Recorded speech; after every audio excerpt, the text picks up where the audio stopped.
오늘 말씀은 다니엘서 4장 19절에서 27절 말씀을 본문 삼아서 느부갓네살의 조서 두 번째 시간으로 다니엘의 큰 나무의 꿈의 해석과 공고라는 주제를 가지고 같이 은혜 나누는 시간 갖도록 하겠습니다. 우리가 다니엘서 이제 4장 14장의 내용의 구성은 이제 느부갓네살이 이제 두 번째 꾸는 꿈에 관한 내용인데, 두 번째 꿈에 관한 내용은 이제 큰 나무의 꿈입니다. 큰 나무의 꿈. 큰 나무의 어떤 꿈을 꿨는데, 이제 그 큰 나무를 천사가 날아와서 베고 이제 구루터기를 남겨두고 이런 어떤 내용의 꿈이었습니다. 그리고 본문은 이제 그 꿈의 해석에 관한 내용이에요. 그리고 이제 28절부터 37절까지는 이제 꿈이 그대로 이루어지는 거. 누구한테? 이 느부갓네살 왕한테. 그러면 큰 나무를 왜 베느냐? 이것은 이제 느부갓네살의 교만 때문에 이렇게 벤다, 이렇게 얘기를 합니다. 그 교만을 심판하는 어떤 내용이죠. 그래서 우리가 본문을 우리가 정리를 해보면, 이제 본문은 꿈 해석에 관한 내용이죠. 느부갓네살을 향하여 이제 권고하면서 조심스럽게 말을 합니다. 왜 그러냐면 이 꿈이 대적에게 응하기를 원합니다, 이렇게 얘기를 하잖아요. 왜 그러냐면 왕에게 잘못된 얘기를 하면 그것도 잘못하면 역적으로 몰릴 수도 있습니다. 그래서 굉장히 목숨을 건 꿈 해석이라고 되어질 수 있고, 그래서 이렇게 얘기를 하는 겁니다. 그래서 느부갓네살이 이제 큰 나무 같이 번성하고 있으나 그 큰 나무가 베인 것처럼 이제 교만 때문에 왕위에서 쫓겨나 하나님의 모든 역사를 주관하는 주권자라는 사실을 깨닫기까지 7년 동안 짐승의 마음을 받아서 이제 들짐승과 함께 거하게 한다, 이렇게 얘기를 합니다. 그리고 구루터기를 남겨두는 것은 다시 하나님이 모든 어떤 주권자이라는 것을 깨달을 때 다시 회복한다는 어떤 의미를 갖고 있습니다. 그래서 구루터기가 있으면 다시 돋아나죠, 나무가. 그래서 구루터기를 그런 어떤 이 느부갓네살이 어떤 깨달음을 통해서 다시 나라가 회복할 것이라는 것을 얘기를 합니다. 그래서 그리고 이제 그 꿈 해석을 마친 다음에 다니엘은 왕에게 하나님의 이미 심판이 이렇게 꿈을 꿨으니까 심판이 그렇게 내려진다는 거예요. 그러나 혹 모르기 때문에 하나님의 긍휼을 잊기 위해서 공의와 자비의 통치를 행하도록 권합니다. 이런 어떤 내용이 여기에 본문에 있습니다. 그래서 본문에서는 우리가 하나님의 주권 사상이 잘 녹아 있고요. 그 다음에 본문에서는 하나님께서는 이방의 왕을 들어서 자기의 영광을 드러내신다는 사실.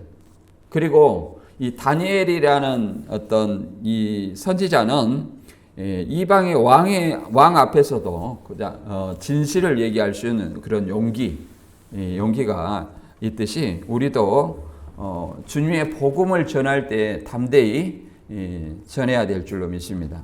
그래서 본문 말씀 알아보고 읽어보고 본문 내용을 하나씩 설명드리도록 하겠습니다. 다니엘서 4장 19절에서 27절 말씀 같이 읽어보겠습니다. 시작. 벨드사사라 이름한 다니엘이 한동안 놀라며 마음으로 번민한지라 왕이 그에게 말하여 이르기를, 벨드사사라, 너는 이 꿈과 그 해석으로 말미암아 번민할 것이 아니니라. 벨드사사라 대답하여 이르되, 내 주여, 그 꿈을 왕의 미워하는 자에게 응하며 그 해석은 왕의 대적에게 응하기를 원하나이다. 왕께서 보신 그 나무가 자라서 견고하여지고 그 높이는 하늘에 닿았으니 땅끝에서도 보이겠고, 그 나무 잎사귀는 아름답고 그 열매는 많아서 만민이 먹을 만한 것이 되고, 들짐승은 그 아래에 살며 공중에 나는 새는 그 가지에 깃들였나이다. 왕이여 이 나무는 곧 왕이시라. 이는 왕이 자라서 견고해지고 창대하사 하늘에 닿으시며 권세는 땅끝까지 미치심이다. 왕이 보신즉 한 순찰자 한 거룩한 자가 하늘에서 내려와서 이르기를 그 나무를 베어 없애라. 그러나 그 뿌리에 그루터기는 남겨두고 새와 노줄을 동이고 그것을 들불 가운데 두라. 그것을 하늘 이슬에 젓고 또 들짐승과 더불어 제 몫을 얻으며 7제를 지내리라 하였나이다. 왕이여 그 해석은 이러하니이다. 곧 지극히 높으신 이가 명령하는 것이 내 주왕에게 미칠 것이라. 왕이 사람에게서 쫓겨나 들짐승과 함께 살며 소처럼 풀을 먹으며 하늘 이슬에 젖을 것이요 이와 같이 7대를 지날 것이라. 그때 지극히 높으신 이가 사람의 나라를 다스리시며 자기의 뜻대로 그것을 누구에게든지 주시는 줄 아시리다. 또 그들이 그 나무 뿌리에 구루터기를 남겨두라 하셨은즉 하나님이 다스리는 줄 왕이 깨달은 후에야 왕의 나라가 견고하리이다. 그런즉 왕이여 내가 아뢰는 것을 받으시고 공의를 행함으로 죄를 사하고 가난한 자를 긍휼히 여김으로 죄악을 사하소서. 그리하시면 왕의 평안함이 혹시 장구하리이다 하니라. 아멘. 뭐 이런 어떤 내용이 나무는 큰 나무는 신천지 같은 경우는 뭐 선악나무, 생명나무, 참목자, 거짓목자 이것밖에 없어요. 근데 여기 이제 보니까 느부갓네살 왕이라 하잖아요. 그럼 느부갓네살은 이방의 왕이죠. 그러니까 무슨 나무예요?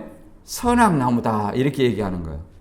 그래갖고 뭐 또 나무를 설명할 때 뭐예요? 가지는 제자, 잎사귀는 뭐 전도자, 열매는 성도, 뭐 새는 뭐 악령 뭐 이렇게도 설명하는데 그런 내용이 아니라 이 나무의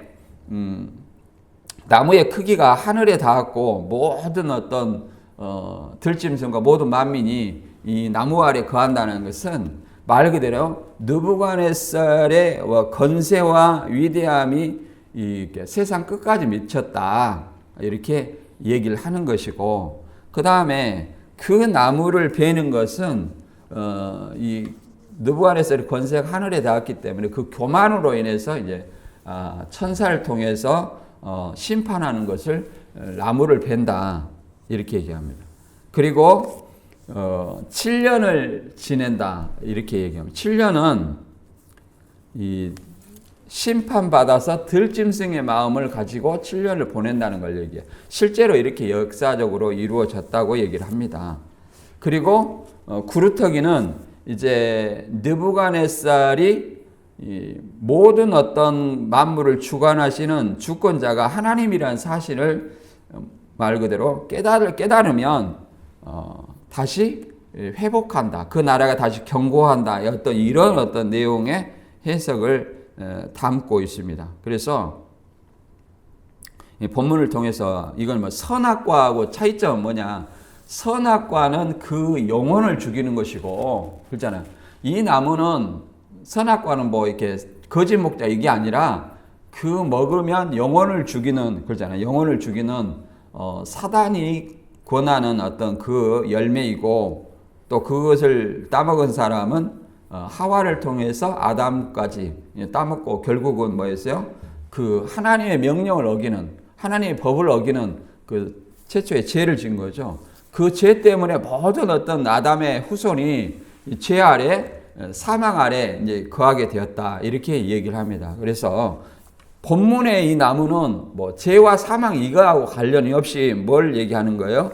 느부갓네살의 하나님이 어떤 느부갓네살을 강성하고 장대하게 하고 그 권세가 땅끝까지 미치게 했다는 것을 얘기를 하는 겁니다. 그러므로 말미암아 그의 그 권세의 위대함을 얘기하는 것이지, 이걸 먹고 뭐 선악나무가 가지가 뭐고 열매가 뭐고 이런 어떤 얘기를 하는 것은 아니다. 그래서 우리가 이걸 올바로 분별해야 될 줄로 믿습니다. 그래서 4장 19절에 읽어보면 이렇게 얘기를 합니다. 벨드사사를 이름한 다니엘이 한동안 놀라며 마음으로 번민하는지라 왕이 그에게 말하여 이르기를 벨드사사라 너는 이 꿈과 그 해석으로 말미암아 번민할 것이 아니니라. 벨드사사를 대답하여 이르되 내 주여 그 꿈은 왕을 미워하는 자에게 응하며 그 해석은 왕의 대적에게 응하기를 원하나이다. 그러니까 이 다니엘이 마음으로 번민하는 것은 이 얘기를 잘못했다가 어떻게 돼요? 자기 목이 날아갈 수도 있다는 거죠. 왕에게 잘 안 좋은 소리를 얘기하는 거잖아요. 그래서 이렇게 마음으로 번민하게 된 겁니다. 그래서 이제 느부갓네살 왕이 이제 다니엘에게 꿈과 해석으로 인해서 번민할 것이 아니다 이렇게 얘기를 하죠. 그래서 말하라는 것이죠. 그래서 이제 왕에게 대적에게 응하기를 원하나이다. 이런 어떤 것들은 말 그대로 왕의 신상에 대한 어떤 얘기를 할 때에 잘못 얘기하면 반역 행위로 몰릴 수도 있고 또 왕에게 구하여 곤란한 말을 조심스럽게 꺼내기 위한 하나의 다니엘의 지혜라고 말할 수 있겠습니다. 그래서 우리가 여기서 우리가 다니엘의 어떤 말씀을 통해서 다니엘의 선지자적인 어떤 사명을 한번 우리가 생각을 해볼 수 있습니다. 다니엘이 그 말을 잘못하면 그렇잖아요. 진실이 아닌 말을 해도 안 되지만 잘못하면 어떻게 돼요? 자기 목숨이 위협받는 그런 어떤 상황에 있어서도 그 얘기를 지혜롭게 하고 있습니다. 그래서 에스겔 3장 17절에는 이 선지자의 사명을 이렇게 얘기합니다. 인자야 내가 너를 이스라엘 족속의 파수꾼으로 세웠으니 너는 내 입의 말을 듣고 나를 대신하여 그들을 깨우치라. 이 다니엘도 하나님이 주신 지혜 안에서 느부갓네살의 그 꿈을 해석하는 겁니다. 그래서 이 인자라는 것은 구약 성경의 인자라는 것은 누구를 대표하느냐면 누구를 상징하냐면 예수 그리스도를 상징을 해요. 더 나아가서 우리 자신들도 주님의 어떤 파수꾼으로서 하나님을 대신하여 또 예수님을 대신하여서 복음을 그잖아요. 그들이 듣든지 아니 듣든지 깨우치라는 이런 어떤 사명을 가지고 있죠. 에스겔 18장 23절에도 이렇게 말합니다. 악인까지도 깨우치지 아니하면 그 죄를 그 피값을 너에게 찾겠다 이렇게 얘기를 합니다. 주 여호와의 말씀이라 내가 어찌 악인이 죽는 것을 조금인들 기뻐하랴 그가 돌이켜 그 길에 떠나 사는 것을 어찌 기뻐하지 아니하겠느냐. 그러니까 악인까지 돌이키는 것을 하나님께서는 기뻐하신다. 그러나 너는 파수꾼의 사명으로서 의인이든지 악인이든지 깨우치지 않으면 그 피값을 내게 찾겠다는 것이 에스겔의 말씀입니다. 또 미가야 선지자 아하방 때 아람과 전투에서 와방이 이제 이렇게 앞두고 선지자들이 예언을 합니다. 근데 많은 어떤 선지자들과 미가 선지자가 예언을 하는 거예요. 많은 거짓 선지자들은 아하방의 승리를 예언합니다. 그러나 미가 선지자는 아하방의 패배를 예언합니다. 그래서 이렇게 목숨을 걸고 진실을 얘기하는 선지자가 진정한 하나님의 선지자라 말할 수 있습니다. 그래서 왕상 22장 14절에 보면 미가야가 이르되 여호와께서 살아계심을 두고 맹세하노니 여호와께서 내게 말씀하시는 것 곧 그것을 내가 말하리라. 그렇죠. 하나님께서 주신 것을 말하지 아니할 수 없다. 이렇게 얘기를 하죠. 그래서 17절에 보면 내가 보니 온 이스라엘이 목자 없는 양같이 산에 흩어졌는데 여호와의 말씀이 이 무리에게 주인이 없으니 각각 평안히 자기의 집으로 돌아갈 것이니라 하였나이다. 이렇게 말 그대로 목자 없는 양, 주인 없는 무리, 곧 아방이 이제 아람이라는 것은 시리아를 얘기합니다. 그 당시 시리아의 어떤 아람과 전투에서 패할 것을 이렇게 비유로 얘기를 하고 있는 것입니다. 이런 것들은 말 그대로 자기의 목숨을 다 거짓을 얘기를 해서 아방의 비유를 맞추지만 이 미가야 선지자만 목숨을 걸고 진실을 얘기했다는 사실이에요.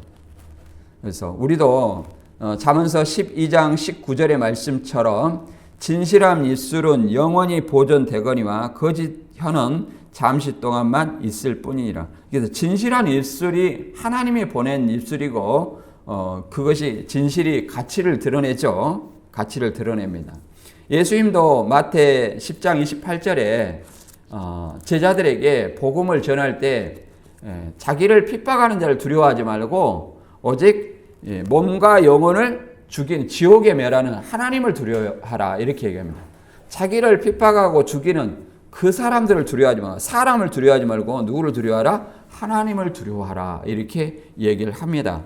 그래서 이 다니엘이 느부갓네살에게 지혜롭게 말한 것처럼 우리는 항상 그렇잖아요. 골로새 4장 6절의 말씀처럼 적절한 말을 해야 된다는 거예요. 적절한 말. 너희 말을 항상 은혜 가운데 소금으로 맛을 낸과 같이 하라. 그리하면 그 사람에게 마땅히 대답할 것을 알리라. 이렇게 얘기합니다. 때에 맞는 적절한 말. 때에 맞는 적절한 말. 우리가 그렇지 않는 말을 하는 사람을 뭐라 그래요? 분위기 파악 못한다. 사오정 같다. 이렇게 얘기를 하죠. 아무튼 그래서 이 상대방을 배려하는 그런 어떤 말들을 해야 될 줄로 믿습니다. 그 다음에 4장 20절부터는 큰 나무가 뭘 상징하는, 느부갓네살을 상징한다는 것을 설명하고 있습니다.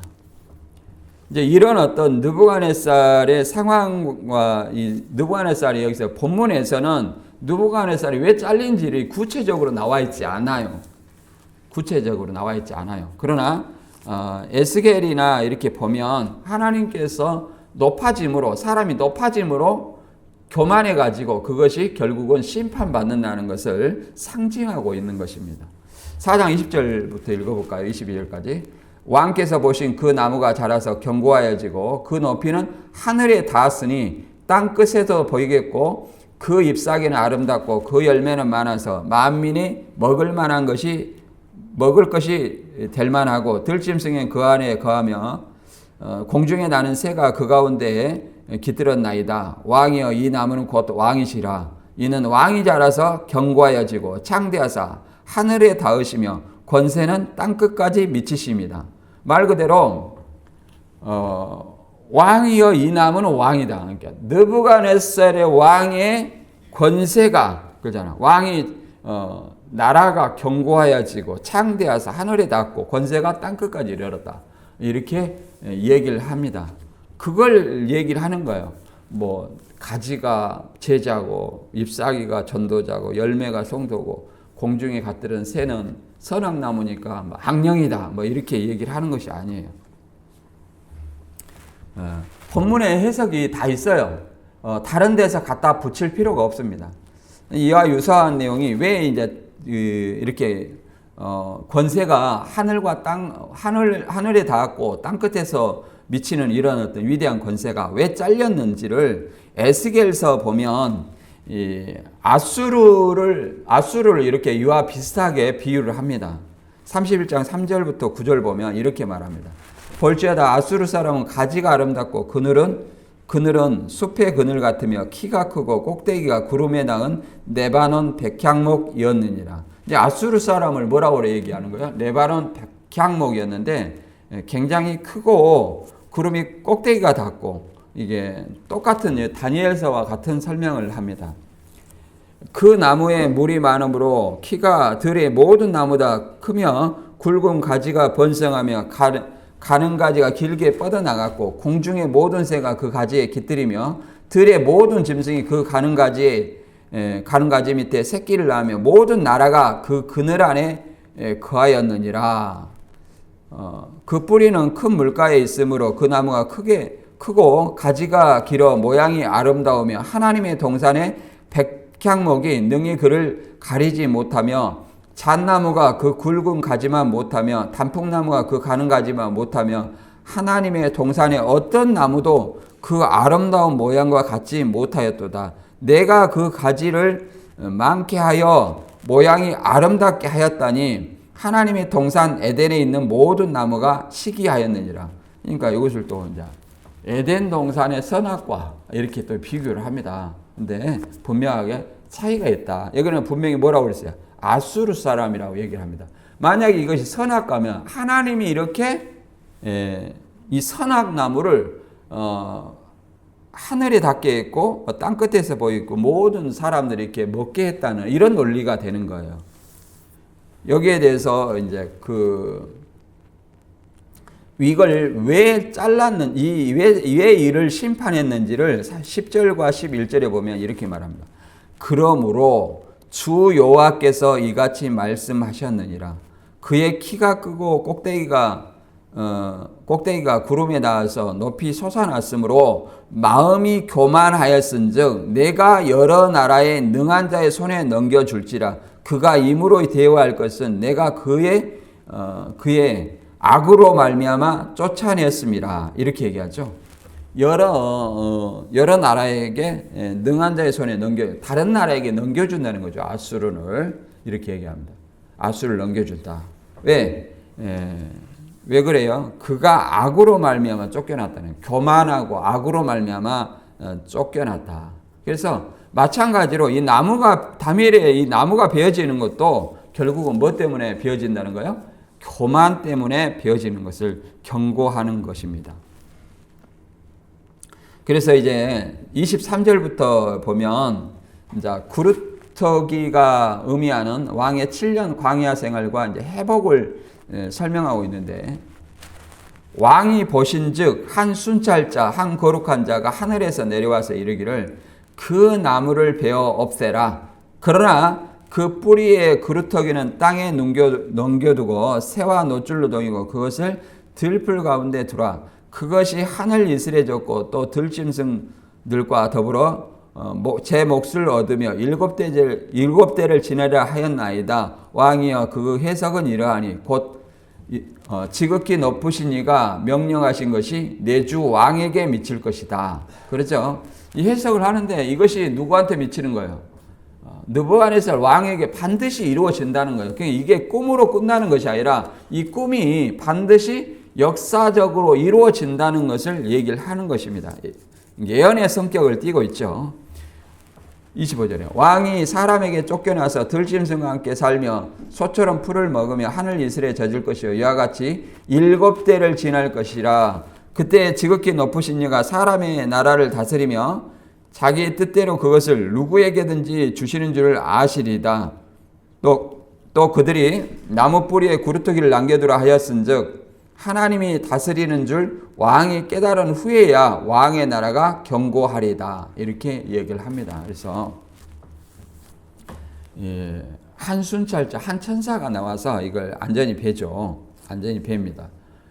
왜 베요? 너무 높아져서 느부갓네살 교만으로 인해서 심판을 하는 거죠. 그래서 7대를 무엇과 지내요? 들짐승과 지낸다. 들짐승의 마음으로 지낸다. 이렇게 얘기를 합니다. 사람에게 쫓겨나서 25절에 보면 사람에게 쫓겨나서 들짐승과 함께 살며 이렇게 얘기를 합니다. 그 마음으로 이제 7대를 지낸다. 이렇게 얘기를 합니다. 여기서 7대라는 것은 느부갓네살이 말 그대로 실제로 나라를 확장하지 못한 때라고 얘기합니다. 정신 이상을 보인 7년의 세월이 있었다고 얘기합니다. 그는 아무 활동도 하지 못했고 이걸 정신 이상을 보이는 어떤 7년의 세월을 이게 들짐승의 마음, 사람과 같이 판단하지 못하는 마음을 정신 이상 곧 들짐승의 마음이라고 이렇게 얘기한 것으로 보입니다. 역사적으로 그런 일이 있었다고 얘기합니다.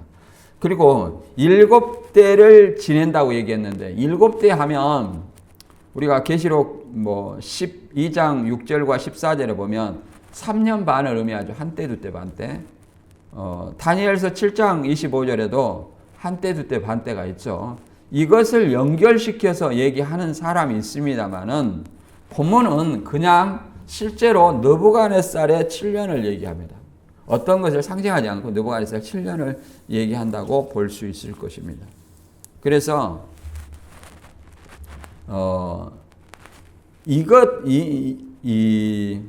다니엘서 5장에 보면 이제 하나님이 느부갓네살을 건세를 주었으나 그의 교만으로 왕위를 피하였고, 이게 왕위를 피하는 것이 뭐예요? 나무를 자른 것을 얘기하는 거죠. 이 벨사살은 그 교훈에 무지하여 교훈을 무시하고 하나님보다 자기 자신을 높여 성전 그릇으로 왕 앞에서 술을 마시고 신상들을 찬양하고 하나님께 영광을 돌리지 아니하는 사건이 있습니다. 이게 다니엘서 5장 사건이죠. 결국 그는 하나님의 심판을 초래한 내용이 이제 병행 구절로 다니엘서 5장에 나옵니다. 5장 18절 이하 읽어보면 여기에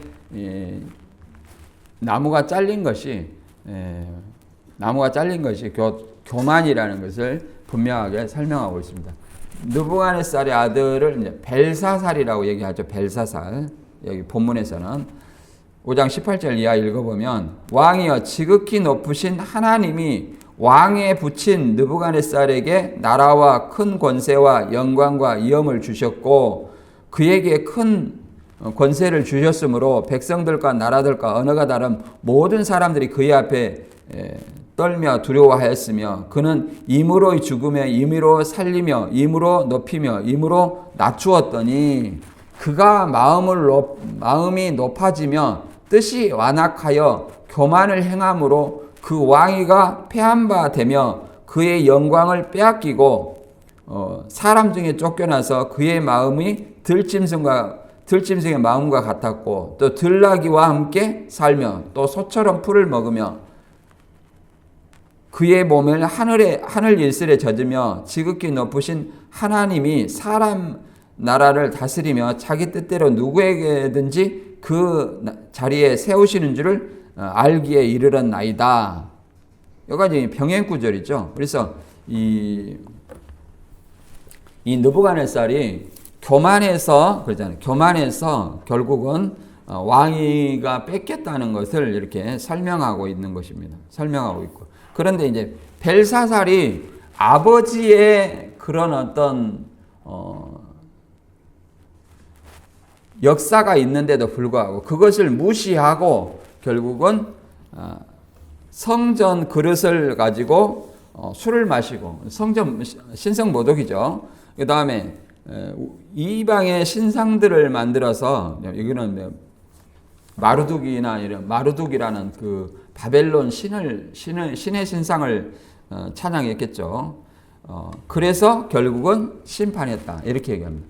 5장 22절에 보면 벨사살이여 왕은 그 아들이 되어서 이것을 알고도 아직 마음을 낮추지 아니하고 이렇게 하나님보다 자기를 높였다 이렇게 얘기를 합니다. 결국은 이것도 벨사살의 교만. 그래서 벨사살의 교만으로 인해서 벨사살의 나라도 나뉘었다 이렇게 다니엘서 5장은 설명하고 있습니다. 그래서 나라를 빼앗기고 심판받는 것은 그 왕의 큰 권세를 하나님이 주었음에도 하나님께 영광을 돌리지 아니하고 곧 교만해서 이렇게 심판받았다는 것을 얘기를 하고 있습니다. 그래서 우리가 이제 교만에 대해서 잠깐 살펴보면, 이제 뭐 잠언서에 뭐 교만은 패망의 손목이요 이런 어떤 말들이 있지만, 뭐 이 바벨론 왕의 교만과 타락에 대해서도 우리가 이사야 14장 12절에서 15절 이렇게 설명하고 있는데, 여기에 대해서는 사단을 설명할 때 많이 사용하기도 합니다. 이단들이 하기도 하죠. 그래서 여기도 킹음정역을 보면 너 아침의 아들 계명성 얘기하는데 계명성을 뭐라고 합니까? 누시퍼라고 얘기해요. 누시퍼로 번역을 했죠. 누시퍼. 너 아침의 아들 루시퍼요. 누시퍼는 빛의 아들, 아침의 아들 이런 뜻이에요. 내가 어찌하여 하늘에 떨어졌는가? 민족들을 악하게 만든 자여 내가 어찌 끊어져 땅으로 떨어졌는가? 내 마음속으로 이르기를 내가 하늘에 올라 내가 하나님의 별들 위로 내 왕자를 높이리라. 또 내가 북극 의 옆면들 위에 있는 회중의 산 위에 앉으리라. 내가 구름들에 있는 높은 곳 위로 올라가 내가 지극히 높으신 이와 같이 되리라 하였도다.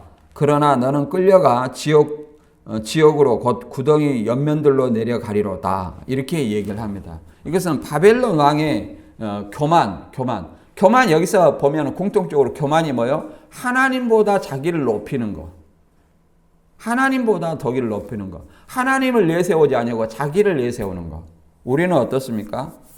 우리는 스스로를 하나님보다 높일 때가 있지 않습니까? 운연 중에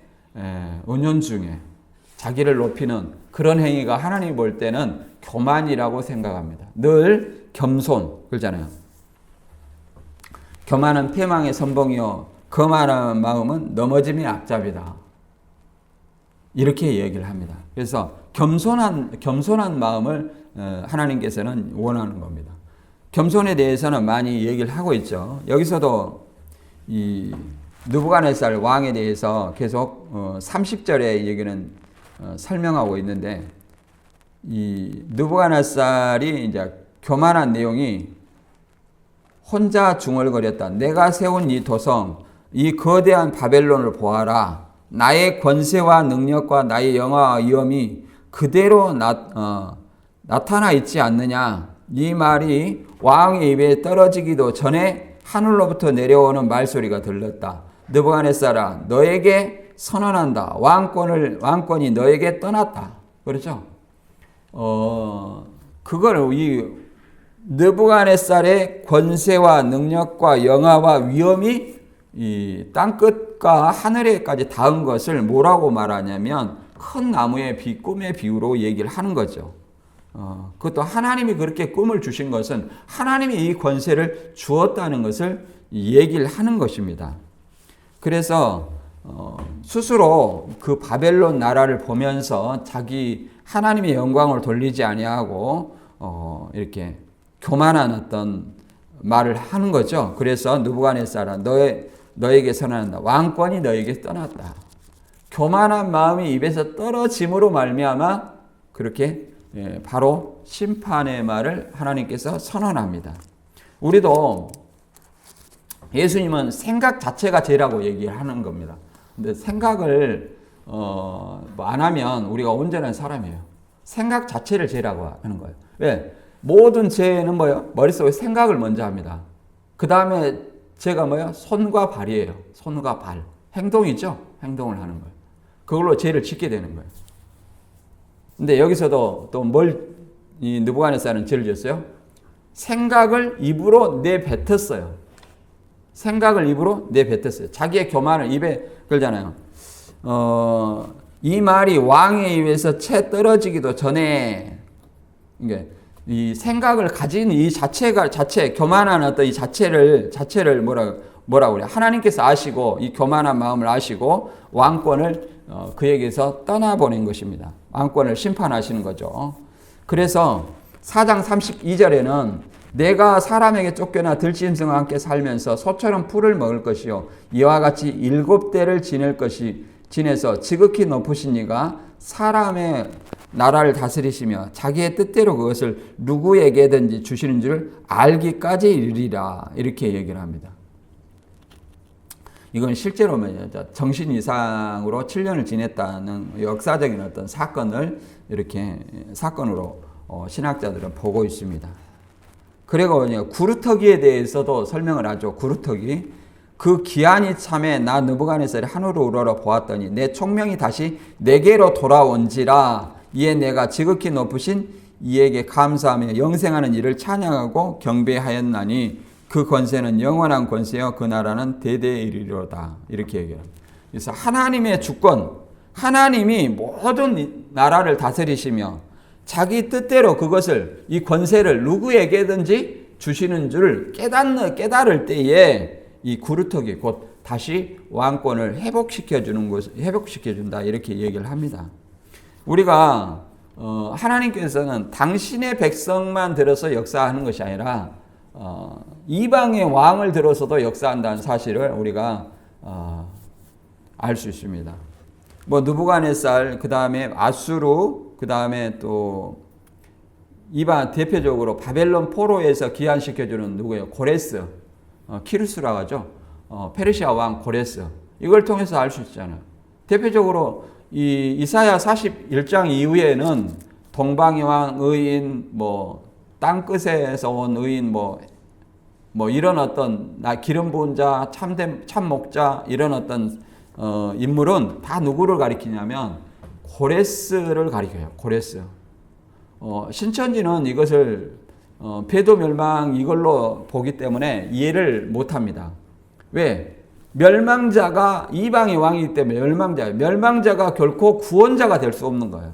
그러나 하나님께서는 고레스를 들어서 포로된 유다 백성을 다시 기한을 시켰어요. 구원시키는 구원의 사역을 했다는 말이에요. 그래서 누구를 예표하는 인물입니까? 예수님을 예표하는 인물이에요. 그 고레스를 기름 부은 자라고 얘기하잖아요. 여기서도 본문에서도 마찬가지로 느부갓네살에게 권세를 주어서 하나님이 모든 어떤 주권을 다스린 자인 줄 깨닫게 하는 겁니다. 이 느부갓네살은 이 마르둑이라는 벨이라는 이 바벨론의 신을 섬기고 있는 자였어요. 우리가 3장에서 보셨듯이 바벨론 마르둑의 어떤 신상을 세웠잖아요. 그리고 로마서 9장 17절 18절 보면 하나님이 이렇게 얘기합니다. 에서와 야곱을 설명하면서 성경이 바로에게 내가 이 일들을 위하여 너를 세웠으니 너로 말미암아 내 능력을 보이고 내 이름을 온 땅에 전파되게 하려 함이로다 하였으니 그러잖아요. 바로를 통해서 하나님의 능력을 전파하는 거예요. 바로를 통해서 아마 바로의 그 역할이 없었다면 그렇잖아요. 바로의 역할이 없었다면 어찌 출애굽이 있을 수 있으면 애굽에서 쫓겨날 그 일이 있겠냐 이 말이죠. 이게 바로의 그 악한 역할 그것도 그렇잖아요. 그 역할을 통해서 하나님의 능력을 보이시고자 하는 거다는 거예요. 그래서 그런즉 하나님께서 하고자 하시는 자를 긍휼히 여기시고 하고자 하시는 자를 강팍하게 하신다. 이게 긍휼히 여길 자도 하나님께서 긍휼히 여기시고 강팍하게 할 자도 하나님이 그렇게 강팍하게 하신다는 얘기를 하는 겁니다. 모든 주권이 누구한테 있어요? 하나님에게 있다. 이렇게 설명을 합니다. 그리고 이제 마지막으로 이제 해석을 마친 다니엘이 이 느부갓네살이 결국은 교만으로 인해서 심판받게 되잖아요. 그래서 이제 권고를 한 겁니다. 4장 27절 그런즉 왕이여 내가 아뢰는 것을 받으시고 공의를 행함으로 죄를 사하고 가난한 자를 긍휼히 여김으로 죄악을 사하소서. 그리하시며 왕의 평안함이 혹시 장구하리이다. 느부갓네살의 죄는 뭐예요? 교만하고 자신을 하나님보다 하나님께 영광을 돌리지 아니한 것, 하나님의 주권을 인정하지 아니한 것, 그것이 죄였어요. 그래서 이걸 혹시 사할까봐 혹시 사해줄 줄 모르니 앞으로 공의를 행함으로 죄를 사하고 가난한 자를 긍휼히 여김으로 죄악을 사라 이렇게 얘기합니다. 그러면 혹시 하나님께서 이 죄를 사해 주셔서 평안함이 혹시 영원히 가지 않겠느냐 이렇게 다니엘이 느부갓네살에게 권하는 내용입니다. 우리도 이제 이사야서에 보면 이렇게 얘기를 합니다. 너희는 이거는 유다와 예루살렘에 대한 얘기입니다. 이사야는 너희는 자신을 깨끗히 하고 내 앞에서 너희 악을 버리고 죄된 생활을 청산하라. 선하게 사는 법을 배우고 정의를 추구하며 학대받는 자를 도와주고 고아를 보호하고 과부를 위해 변호하라. 여호와께서 말씀하시도록 오너라 우리 허심탄회하게 이야기해보자. 너희 죄가 주홍 같을지라도 눈과 같이 희게 될 것이며 진홍같이 붉을지라도 양철처럼 될 것이다. 무엇이? 죄가 이렇게 사해진다. 이렇게 이야기합니다. 자신을 깨끗게 하는 것은 악을 버리고 죄된 행활을 청산하고 그 다음에 선하게 사는 법 이걸 얘기를 하는 겁니다. 물론 오늘날에는 선하게 사는 것만으로는 구원받지 못합니다. 선하게 사는 것으로 구원받는다면 예수를 믿을 필요가 없죠. 선하게만 살면 되니까. 그러나 우리가 대표적으로 이방인 고넬료를 생각해 보면 알 수 있습니다. 그가 구제와 기도를 많이 했어요. 굉장히 선하게 살았죠. 이웃사랑을 실천을 했죠. 그랬을 때 그에게 그 자체로 구원을 받았다 할 것 같으면 천사를 통해서 베드로에게 복음을 전파할 필요가 있었을까요? 없었습니다. 이 이사야서는 하나님의 백성에게 이렇게 권고하는 거예요. 하나님의 백성에게. 오늘날 우리도 마찬가지입니다. 고넬료가 이방인 고넬료가 구제와 선을 행함으로 말미암아 베드로의 복음을 통해서 성령을 받아 구원을 얻었듯이 오늘날도 복음을 받음으로 말미암아 복음을 믿음으로 말미암아 구원을 얻게 되는 거예요. 이 본문의 내용에서도 가장 중요한 것이 교만과 대조되는 것이 겸손입니다. 교만은 자기를 높이고 하나님께 영광을 돌리지 아니한 거예요. 하나님께 영광을 돌리지 않은 겁니다. 그래서 오늘 말씀 정리해 보면 느부갓네살의 이제 큰 나무와 이제 교만해서 큰 나무가 이제 베인 것처럼 왕에 쫓겨나 하나님이 모든 역사를 주관하는 주권자라는 사실을 깨닫기까지 7년 동안 짐승의 마음을 받아 짐승과 함께 거하며 다시 이제 구르터기 곧 다시 회복하게 될 것이라는 꿈 해석을 이렇게 합니다. 그러면 이 본문에서 하나님의 백성은 하나님의 주권을 인정해야 됩니다. 특히 우리 이제 개혁주의에는 하나님의 주권 사상을 굉장히 강조합니다. 하나님의 사람들의 업적과 권력의 근원이며 느부갓네살과 같은 왕들도 이방의 왕들도 하나님의 뜻에 의해 강력한 영향력을 행사하게 되는 것입니다. 이방의 왕을 통해서도 하나님의 능력을 보이시고자 한다는 거죠. 그래서 모든 우리 앞에 다가온 좋은 일들이 하나님께서 나에게 주신다는 축복으로 주신다는 어떤 이런 사실을 우리가 기억해야 됩니다. 또 하나님의 권능이라는 것은 권능입니다. 하나님은 인간의 성취를 무너뜨릴 수도 있으며 통치자들은 자기의 형통이 영구적일 것이라고 착각하기도 쉽습니다. 그렇잖아요. 모든 어떤 권세, 모든 것을 통치하고 있으니까. 그러나 하나님의 주권은 영원하고 인간의 업적은 하나님께서 심판하시면 부서지기 쉬운 것임을 우리가 알아야 됩니다. 내가 아무리 내 노력으로 성취했다 할지라도 하나님께 부여하지 못하면 그렇잖아요. 하나님께 부여하지 못하고 하나님께서 치시면 그것은 아무것도 없이 날아간다는 사실이에요. 그 다음에 세 번째는 회개와 선지자의 역할입니다.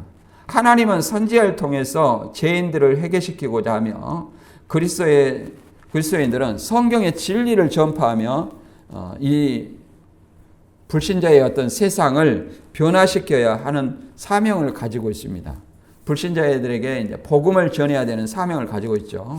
우리는 어떻게 이들에게 복음을 전해서 하나님께 돌아와 소망을 가지고 신앙할 수 있도록 할 것인가, 이런 어떤 역할에 이 선지자적 사명, 이런 어떤 선지자 사명을 가지고 살아야 되는가를 본문은 얘기를 하고 있습니다. 그래서 겸손하라고 얘기하죠. 빌립보서 2장 3절과 4절에 보면 이렇게 얘기를 합니다. 아무 일에든지 다툼이나 허영으로 하지 말고 오직 겸손한 마음으로 각각 자기보다 남을 낫게 여기고 각각 자기 일을 돌볼 뿐더러 또한 각각 다른 사람들의 일을 돌보아 나의 기쁨을 충만하게 하라. 그래서 무슨 일을 하든지 다툼이나 허영으로 하지 말고, 다툼이 허영이라는 것은 다른 사람에게 보이기 위해서, 또 다툼이라는 것은 자기 개인적으로 이기주의적으로 협력하지 않고 개인적으로 일을 하다 보면 어떻게 돼요? 다툼이 일어날 수 있겠죠. 그 다음에 오직 겸손한 마음으로 남을 낫게 여기고, 무엇을 하든지 남을 낫게 여겨야 된다. 그 다음에 자기 일을 먼저 돌아보고 있잖아요. 자기 일을 먼저 돌아보고 비판도 그러잖아요. 남을 비판하기 전에 내 안에 들보를 깨닫고 남의 눈에 티를 보라 이렇게 얘기를 합니다. 돌아볼 분들은 각각 다른 사람의 일을 돌아보아 나의 기쁨을 충만하게 하라 이렇게 얘기합니다. 이것이 하나님을 기쁘게 하는 일이라 말합니다. 따라서 저와 여러분이 하나님의 주권 또 하나님의 주권과 하나님의 권능 그다음에 우리의 선지자의 사명을 가지고 늘 교만하지 않고 하나님께 영광을 돌리는 저와 여러분이 되시길 주님의 이름으로 축원합니다.